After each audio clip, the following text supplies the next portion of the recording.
Selamat datang di Starbucks. Kami punya aplikasi yang dapat membantu kalian menganalisis perusahaan Starbucks. Sebelumnya, perkenalkan, kami terdiri dari 4 orang.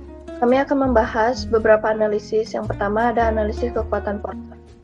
Yang pertama ada trade of new entrants. Trade of new entrants Starbucks tergolong rendah karena kedai kopi Starbucks sudah mempunyai pelanggan loyal tersendiri. Starbucks sudah memiliki hak paten dan merek dagangnya tersendiri. Maka pelanggan yang membeli mempunyai daya tarik tersendiri untuk dapat membeli produk, fasilitas, layanan yang Starbucks berikan. Tentu untuk membangun kedai kopi Starbucks juga membutuhkan modal yang besar. Yang kedua, ada bargaining power of supplier. Starbucks memiliki daya tawar pemasok yang lemah. Faktor eksternal berikut mempengaruhi daya tawar pemasok seperti memiliki pemasok yang rendah, besar secara keseluruhan pasokan yang sedikit, dan juga ukuran modal pemasok individu di moderate force. Analisis menunjukkan bahwa daya tawar pemasok tidak memiliki banyak dampak pada Starbucks.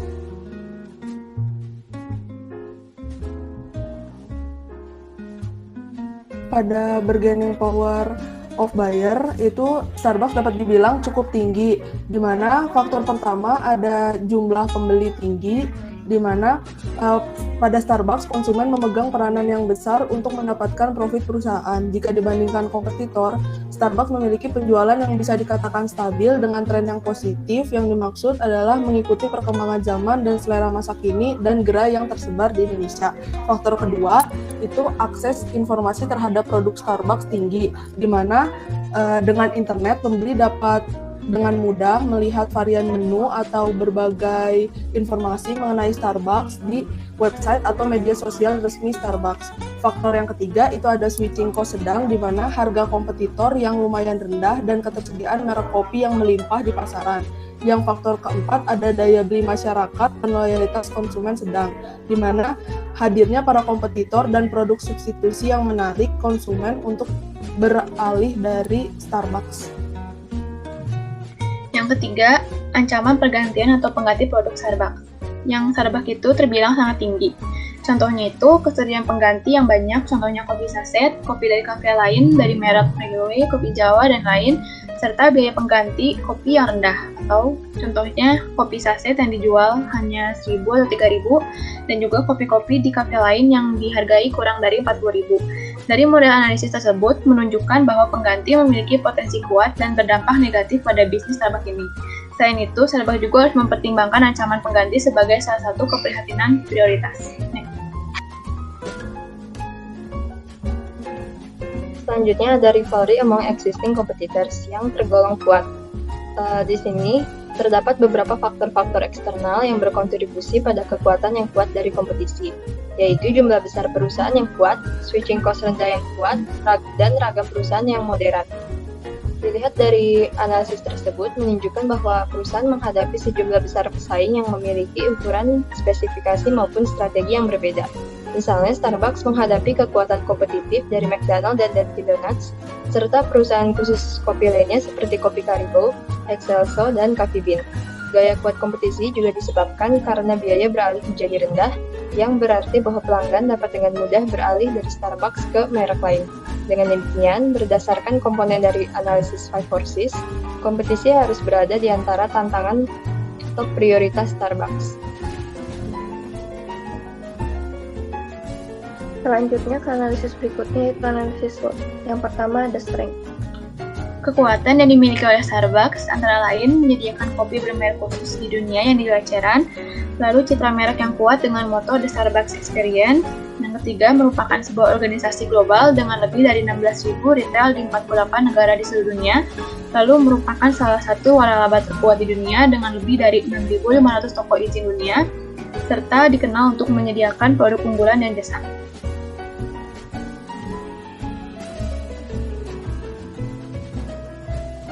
Sedangkan untuk weakness atau kelemahan dari Starbucks sendiri, yang pertama, harga yang relatif tinggi, di mana tidak semua orang dapat membeli produk Starbucks.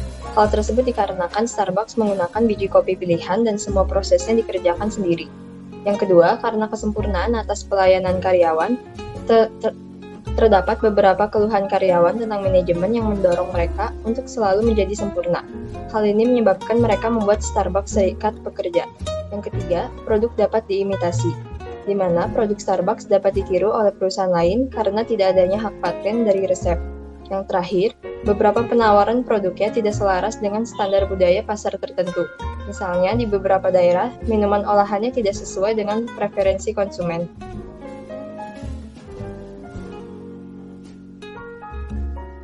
Untuk opportunity atau kesempatan yang datang dari luar Starbucks, yang pertama ada terbukanya pemasaran luar negeri, di mana menjadikan Starbucks mudah untuk mendirikan gerainya di beberapa negara termasuk Indonesia. Yang kedua ada kemajuan teknologi untuk menembus situasi yang kacau akibat pandemi COVID-19. Starbucks berupaya yang pertama pemasaran secara online, yang kedua pemesanan via telepon dan drive-thru, yang ketiga dengan kemajuan teknologi Starbucks juga menghadirkan mesin espresso baru dengan sensor yang dapat melacak seberapa banyak kopi yang telah dituang. Yang ketiga ada selera konsumen kaum milenial, budaya ngopi dan nongkrong. Starbucks menghadirkan berbagai varian menu yang disesuaikan dengan selera masing-masing konsumen dan memberikan tempat yang nyaman. Yang keempat ada peraturan pemerintah atau PPKM agar pelanggan dan karyawan tetap aman dari virus corona. Starbucks pun melakukan langkah disiplin kebersihan seperti karyawan yang melakukan cuci tangan dan sanitasi sesering mungkin, dan Starbucks Indonesia juga membersihkan meja dan kursi setiap 8 menit sekali dan menyediakan pemasaran secara online. Yang kelima ada peningkatan demografi atau pertumbuhan pasar yang terus meningkat, di mana pertumbuhan manusia yang terus meningkat, maka diprediksi jumlah ketersediaan untuk membeli produk Starbucks pun akan meningkat, didukung dengan brand image di pasar, yaitu Starbucks yang kuat.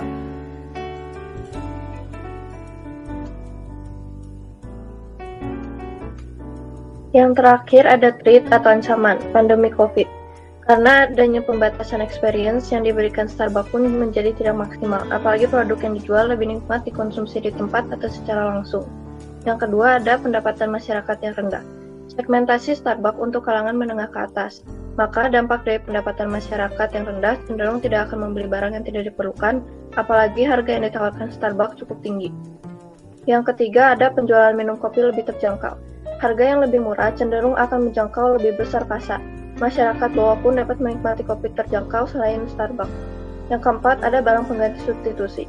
Produk minuman selain kopi pun beragam dan memiliki keunggulan yang tidak kalah menarik sebagai pengganti kopi Starbucks. Untuk menarik perhatian pelanggan Starbucks pun harus melakukan promo menarik dan rasa yang otentik untuk menjadikan pelanggan lebih loyal.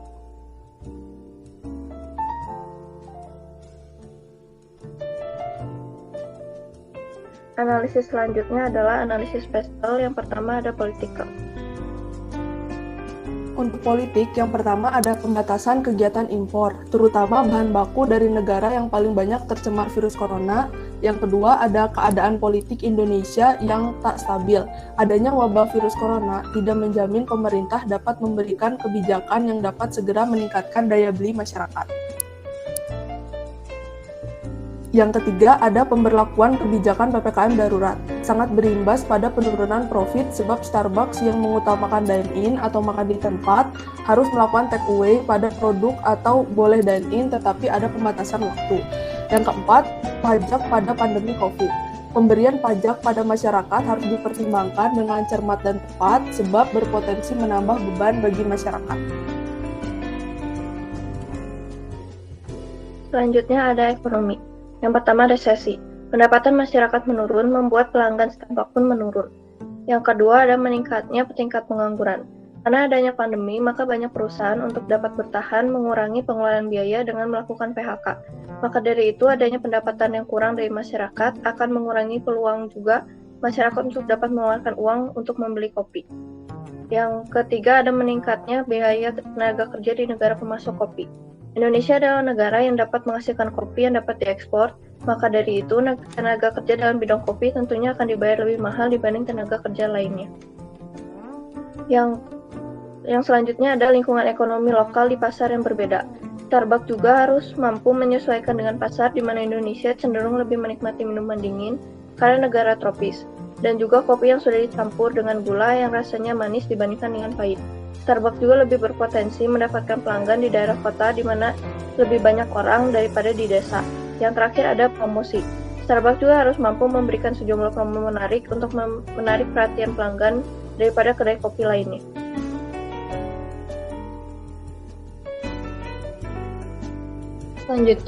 Selanjutnya dari segi sosial, preferensi pelanggan dan tren pembelian terus berubah setiap tahun dan hal itu berdampak pada pertumbuhan dan profitabilitas perusahaan. Starbucks dalam hal ini telah mengambil langkah lebih awal dengan menawarkan minuman energi alami dan jus segar buatan tangan kepada pelanggan yang sadar akan kesehatan. Itu adalah langkah besar bagi perusahaan di mana sebelumnya Starbucks hanya menjual kopi, minuman manis, dan makanan ringan saja.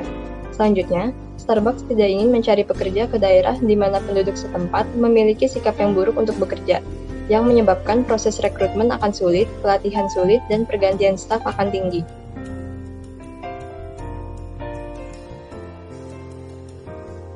Selanjutnya dari segi teknologi, perkembangan teknologi mesin pembuat kopi dan komputer yang digunakan oleh Starbucks untuk menjalankan mesin kasir akan memungkinkan staf mereka bekerja lebih cepat dan efisien.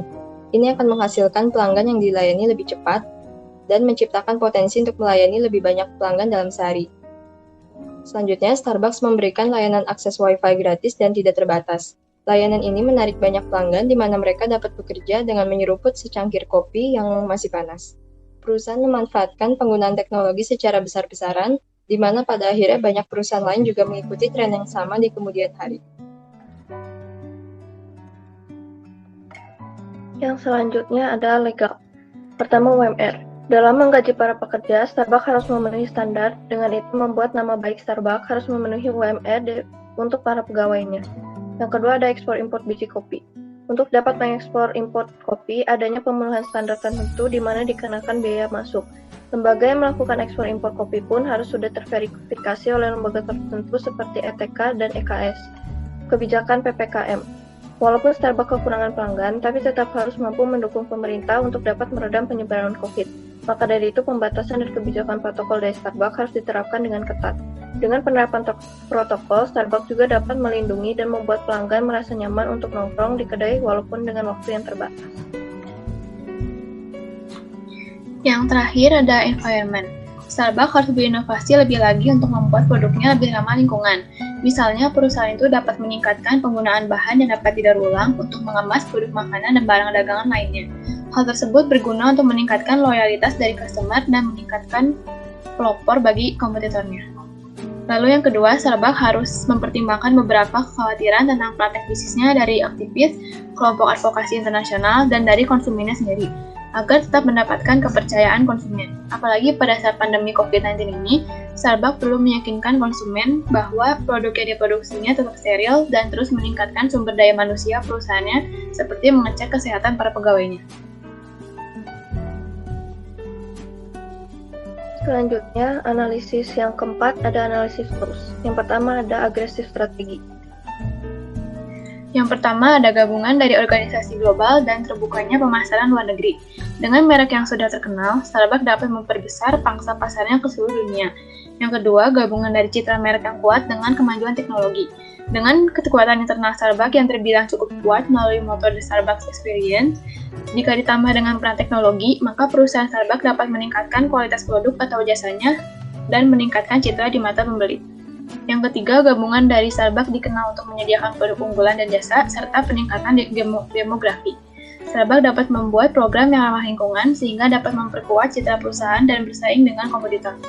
Yang keempat, gabungan dari laba terkuat di dunia dan peraturan pemerintah. Dalam pandemi COVID-19 ini, Starbucks tetap bertahan karena telah memiliki nama dan berinovasi dengan takeaway dan online selling. Yang terakhir, gabungan dari menyediakan kopi bermerek khusus yang dijual eceran, serta terbukanya pemasaran luar negeri. Starbucks dapat merekomendasikan hal-hal yang menjadi keunggulan Starbucks melalui word of mouth untuk lebih menanamkan brand image Starbucks yang menggunakan strategi franchising dalam memasuki pasar global.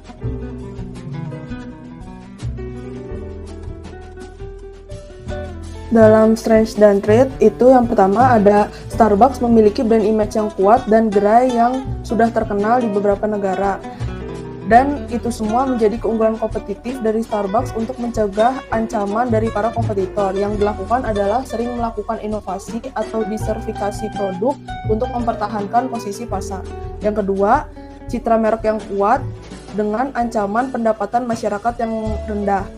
Yang dilakukan adalah melakukan strategi promosi atau diskon produk untuk menarik minat beli seperti potongan harga atau voucher di Grab dan GoFood, dan memaksimalkan keunggulan member card untuk mengumpulkan poin, memberdayakan strategi penggunaan tumbler untuk mendapatkan potongan harga. Yang ketiga, citra merek yang kuat dengan ancaman pandemi COVID. Yang harus dilakukan adalah menetapkan protokol kesehatan yang ketat, menyediakan drive-thru, take away, dan online selling. Akibat dari pandemi COVID-19, Starbucks juga menjadi fokus pada core product dan menunda peluncuran produk baru. Dan dari kemasan saat ini, Starbucks juga menyediakan botol 1 liter supaya pelanggan tidak perlu sering keluar rumah dan dapat dinikmati dalam waktu yang lama.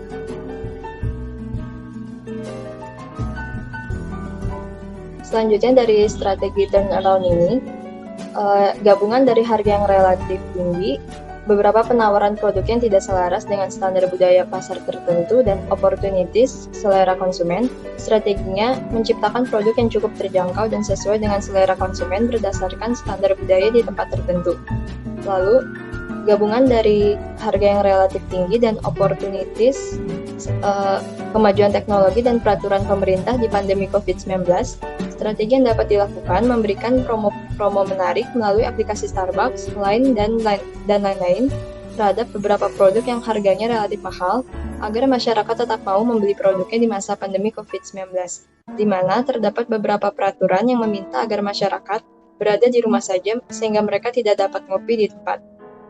Selanjutnya, gabungan dari beberapa penawaran produknya yang tidak selaras dengan budaya tertentu dan opportunities kemajuan teknologi, maka strateginya memilih karyawan yang sudah memenuhi standar yang ditetapkan agar mereka dapat melayani pelanggan dengan baik dan dapat menggunakan peralatan seperti mesin kopi dengan tepat seiring dengan perkembangan teknologi. Yang terakhir, gabungan dari produk dapat diimitasi dan opportunities semakin terbukanya pemasaran luar negeri, maka strateginya menciptakan produk yang unik dan dapat menjadi ciri khas tersendiri dari Starbucks seiring dengan semakin terbukanya pemasaran luar negeri agar tidak mudah ditiru oleh kedai kopi lainnya.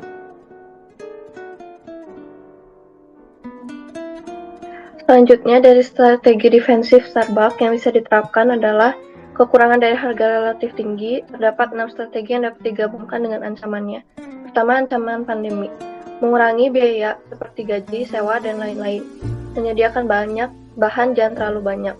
Kekurangan dari harga tinggi dan kesempurnaan pelayanan dengan ancaman pandemi. Mengurangi pekerja yang memilih yang dapat memenuhi standar.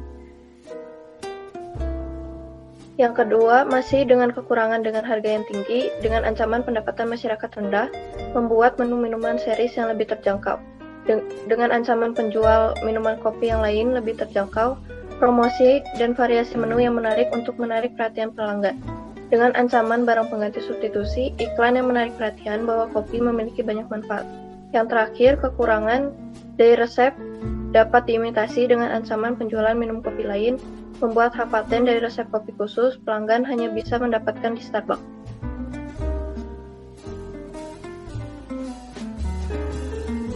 Selanjutnya, akan menganalisis bisnis dan keberlanjutan.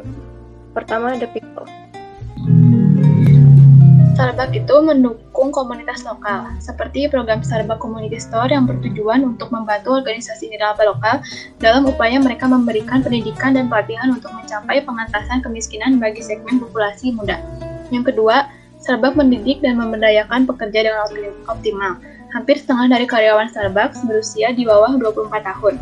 Starbucks College Achievement Plan adalah program pendidikan yang memungkinkan karyawan memperoleh gelar online dari Arizona State University. Lalu, Starbucks menjunjung tinggi kesetaraan gender dan minoritas. Sekitar 40% karyawan Starbucks di Amerika adalah minoritas dan 65% lainnya adalah wanita. Starbucks juga memberikan bantuan kepada anak-anak yang kurang mampu dan terlantar, serta mengadakan program yang bertajuk Water for Change yang bermaksud untuk memberikan air bersih kepada suatu daerah yang membutuhkan.